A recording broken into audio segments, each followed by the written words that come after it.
Hey guys, Michael with another video here, and today I wanted to talk about flight simulators and aviation content and how they can help or hinder your flight training journey. Now, this video is going out to any pilot at any stage of their training. It could be a student pilot, private pilot, a student training for their commercial pilot license. It ranges. It's very wide ranging because everybody has used a flight simulator one way or another, right? I believe that flight simulator is a great tool to assist any pilot to retain or gain new skills or competencies when it comes to flying an aircraft. Now, the reason why I wanted to make this video is because very often I have new students that come into the flight school and they ask me, Michael, should I be using a flight simulator, or what flight simulator do you recommend? And the main thing I tell people is it depends. Right? It really depends with an asterisk. So if you look at the foreign aim, you can see that even for your private and instrument license, you can utilize some simulation hours, approved under certain conditions, but you can utilize some certain simulator hours towards your license, right? Or your rating. That is a testament that the FAA does believe that training with a flight simulator is beneficial in some sense of the term. So let's dive in, right? So a flight simulator. A lot of you guys are probably flying Flight Simulator 2020 or X-Plane even.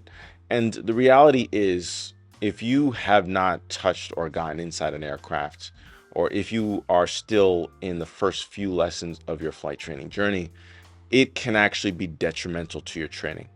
Why? Very often, the younger guys that I fly with, they'll come in the aircraft with me and they'll take off and we'll go out to a practice area, whether it's like maybe their first couple of hours, maybe 4 or 5 hours in. And very often you'll see them using the yoke very similar to how someone would use a joystick almost. Like they overcorrect and they're trying to account for the bumps and the shakes and all of the nuances of flying an aircraft. Now, this is, as you can imagine, very detrimental when you're trying to fly an aircraft stable. A lot of times my students will say to me, there's a lot of turbulence today, and I'll have them let go of the yoke and I'll show them what turbulence, right? The reality is a lot of students that come from a flight simulator background tend to overcorrect and over control. They're so used to a stable atmosphere flying a plane with just a joystick sitting on a stationary chair. Now that does not translate that well into flying an aircraft, and you could see why. Even I was a huge flight sim guy when I first started flight training, and that was the only thing I did for years on end. I was big. I even have a secret channel here on YouTube.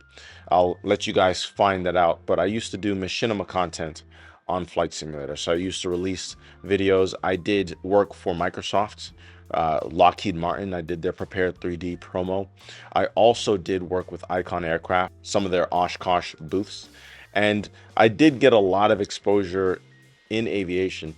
Flight simulator was my gateway, right? So I was huge, and very often I would come into my sessions with my flight instructor flying a Cessna 152, and he would say the same thing, right? He asked me, are you a flight simulator guy? And at the time I didn't understand, but he said, that's why you're over controlling the aircraft.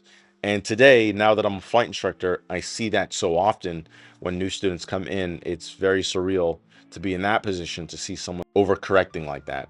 Now, you do grow out of it. So I want to make sure it's very clear that it's not something that is permanent. But that leads me to my next point, primacy. This is something that us CFIs learn about in our CFI training. It's called the principle of primacy, meaning that a student, the first thing that they learn is generally what's deeply rooted in their understanding or principles of learning. Now, I'm sure you guys have heard the phrases, right? A lot of people are quick to say, oh, it's so hard to unlearn this habit, or it's so hard to unlearn this. I mean, even you might have a tick where maybe when you get nervous, you bite your lip. And that is something that's deeply rooted from childhood. That takes time of conscious effort to unlearn. The problem with flight sim is that if you go onto the flight sim and try to teach yourself before you go for your intro flight or before you go for your primary training, it can end up creating skills that are not easily or best transferred into the aircraft. And I have to do this a lot of times.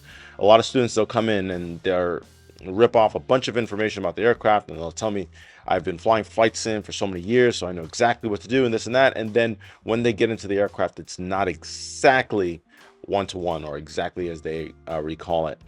And trying to unteach some of the bad habits that they're pulling in from Flight Simulator or self-teaching is very difficult, right? Because it's primacy. A lot of us, we have the nature of pulling the first thing that we learn. And the reality is flight training isn't cheap. So imagine having to spend lessons trying to unlearn habits that you have built up over time. And that's really what I'm trying to get at, right? Flight Simulator is great for some things, but when it comes to trying to teach yourself or trying to get a head start on your flight training journey by using the flight simulator, a lot of those skills don't really transfer over. And just teaching yourself in general from a maybe like a YouTube or online standpoint, that might work for a lot of the other skills that you need. But when it comes to flight training, not so much. It doesn't really transfer that well. And a lot of people have problems trying to understand that. Now, how can flight training benefit you? Now, again, this works for all pilots, no matter where you are in your flight training journey. How can flight training benefit you? Now, the reason why I tell my students that you can use Flight Simulator under certain circumstances is because Flight Simulator is excellent for procedural knowledge. Now, you're probably thinking about this as an instrument student, and you're like, exactly. Right? Because the instrument rating is primarily trying to capture procedures, right? It's really about capturing procedures and flows and checklists. And that's what Flight Sim is excellent for.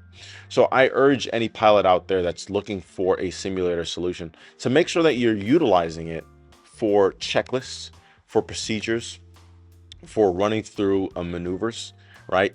On a procedural basis. And that's really what the airline pilots do. I mean, if you look at the airlines, in order to get into an airline, you need to go through a couple of simulator sessions.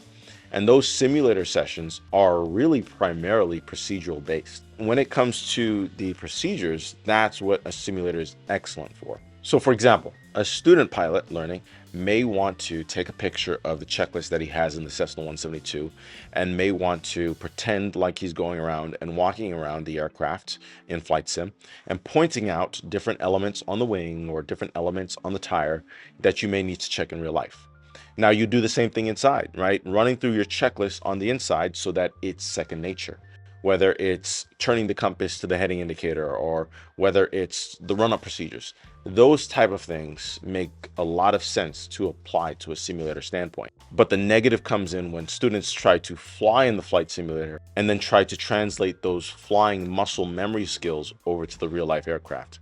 That's where it becomes detrimental. So make sure that it is primarily procedural based. For my instrument students out there, when you're flying inside flight simulator, it's a little bit different, right? You already have your private pilot's license. You already know how to fly a plane. So there's a lot less of negative skills that will transfer as far as controlling the aircraft. But we still want to make sure that we're following the goal, right? Take out those approach plates, take out those procedures, practice your briefing skills, practice the loading of the approach, and practice the turns, the standard rate turns, the descents, the climbs, whatever it may be. But it's a little bit easier for an instrument rated pilot to hone in their skills with Flight Simulator because you already know how to fly an aircraft.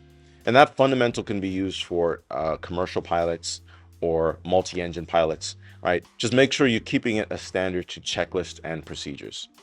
Now, a lot of people will quickly argue with me and say, Michael, there are some state-of-the-art yokes and joysticks out there that simulate the real-world aircraft. But I promise and I guarantee you guys, if you fly a real aircraft, you'll know that there's nothing that really comes close to flying in the real world.